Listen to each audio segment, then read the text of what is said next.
in Phone Dog's history. How's it going, guys? I'm Aaron Baker from Phone Dog, and I've got in my hands the HTC One and the Samsung Galaxy Note 2, two of the hottest Android phones ever created. Which one's going to come out on top? It's part one of a dogfight battle between a metal device and a device with awesome software value adds, an S Pen, and a big display. Let's go figure out which one deserves the dogfight gold medal.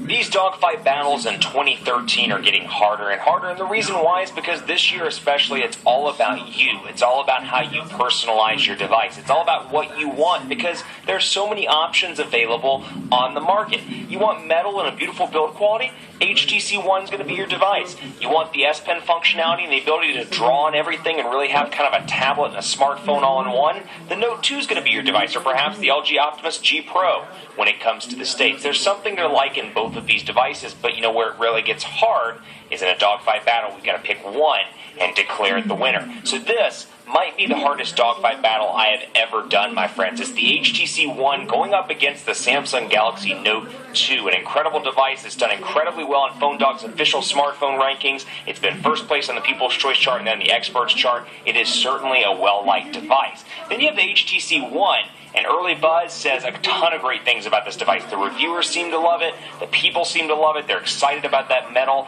and it's a change for HTC in a time where they really need to change, or they're going to risk failing. I mean, frankly, really, when you put it that way, they're going to risk failing.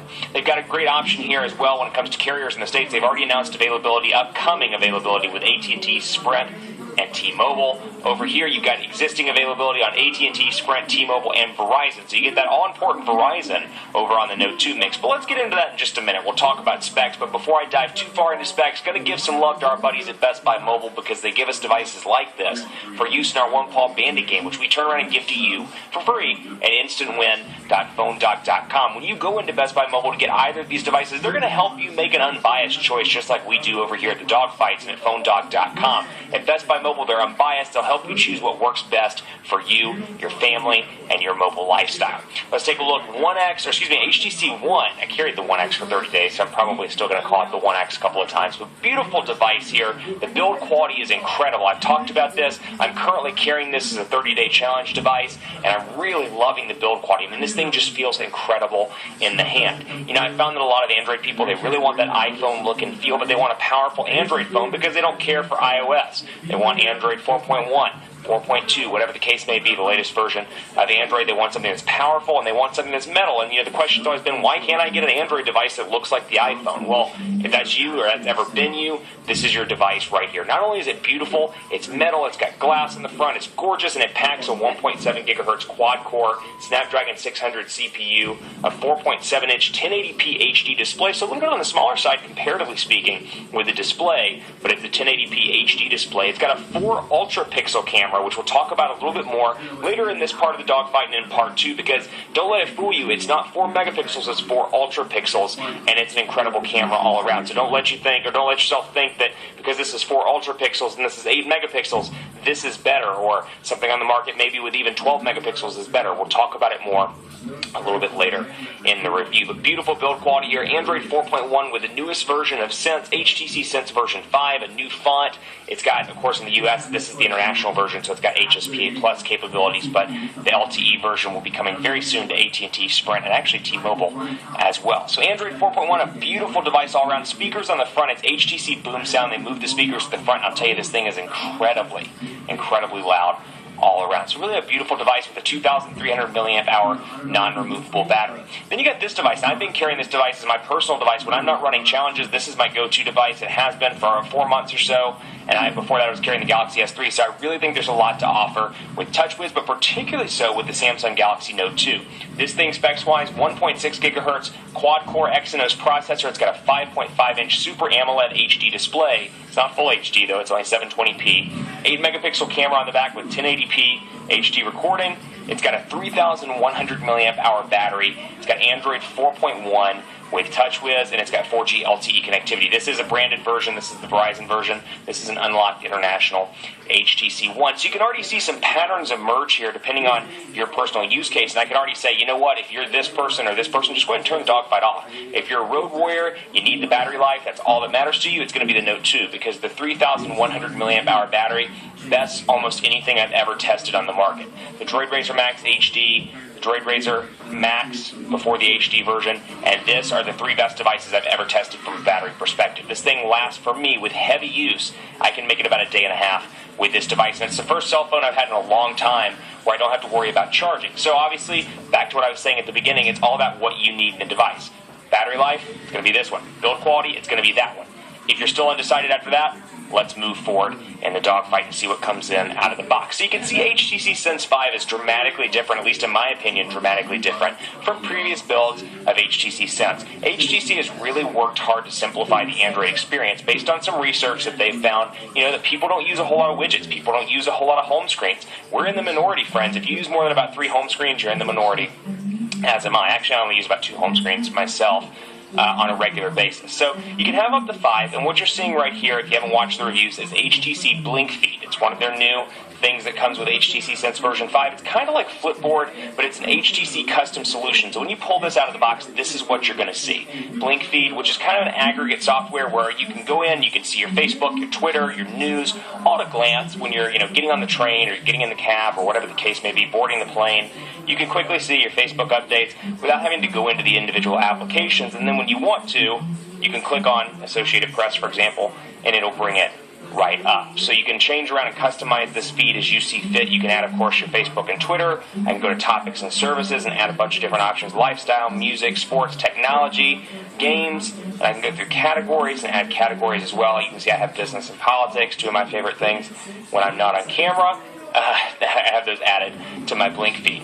Then over here you'll see you've got your traditional home screen. Say that 3 times fast. Traditional home screen layout. So you know what? You turn it on, you think Blink feed's crap. You don't want Blink feed. You can come over here to your traditional home screens, and you've got 4 of those to total 5, including the Blink feed area. So 5 home screens. You can, of course, set this as your home by pressing, and you can see that I got this set as my home screen, and I've got 4 other alternatives there to total 5. Now, there are a couple of quirks here. Just going to go over these really briefly. I talked about these in the review. If you want to get rid of the stuff in the notifications or the bar down here at the bottom, the home area, with your shortcuts, you got to do it in the menu. So see how, for example, I'll remove Chrome, I'll bring it back up here. You got to do it right here. If you do it on the actual home screen itself, it just replicates the icon over and over again.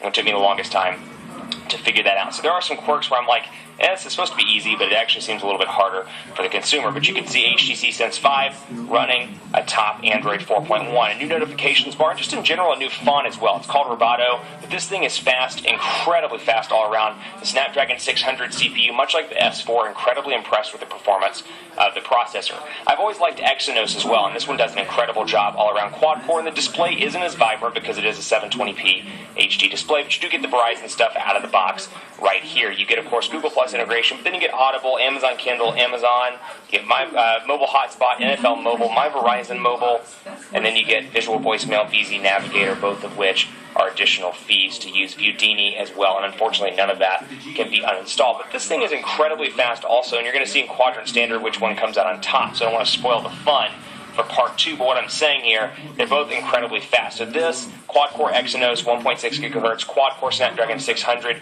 1.7 gigahertz. They're both insanely fast in day-to-day performance. And I like a lot of the Samsung value adds. I'm going to talk extensively about this in part 2 because, we're talking more about hardware and kind of hardware specs this time around. Part 2 is really going to be focused on software because I think in 2013 it's all about the software. Because honestly, these all have quad-core processors. Both of these have 2 gigabytes of RAM. Both of these have nice cameras. Both of these, at least when this comes to the States, will have 4G LTE capabilities. It really boils down to the overall software experience. And I think that's what HTC is starting to get with Blink Feed and some of these kind of value-added applications where it's like, you know what, I'm going to spend some money on a smartphone. I want either some hardware or some software that makes it look like or feel or look like I'm spending $199 or even more, $249 or $299. As may be the case on the Note 2. So just highlighting some of the Note 2 features that I absolutely love. We can go in here and take a look at the settings. This thing is chock full of software value adds. Home screen mode is one of my favorites. If you're moving somebody over that has a hard time seeing, you can switch from standard mode to starter mode, really provide an easy experience until they're comfortable with Android. Of course, you get the shortcuts as well up here at the top, so those are easy to access. And then you've got display, and I want to show you a couple of these things here. We're going to display. I have these two features I really enjoy. Smart rotation is one of them, so if you're ever laying in bed, you lay down to read something and your screen flips like that and it gets really annoying. Smart rotation, when it sees your eyes staying on the portrait, and I'm going to try to do it here from behind the camera so you can see. And you can see that little icon lit up, and it knows that my eyes were watching, so it didn't move. Smart Stay is another good one. It stays on as long as you're looking at it, and we see a ton of this stuff coming with the Samsung Galaxy S4, and it's rumored that the Note 2 and the Galaxy S3 will get some of those updates as well. So if you like what you saw on the Galaxy S4 but don't want to spend the money or don't want to wait, maybe you need your upgrade right now, this is a great alternative to the Galaxy S4, and it has the S Pen functionality. Now this thing, once you pull this out, we're going to talk about this in part 2, there is a ton of stuff you can do with this S Pen. On that note, it's time to sign off because part 1 is getting a little bit too long. Stay tuned for part 2. I will talk about the S Pen on the Note 2, what makes the software so great. We'll come over here and focus on HTC Zoe, some of HTC's new camera features, and some of the software goodies that you get over on the Sense 5 side as well. So you're going to want to stay tuned to part 2.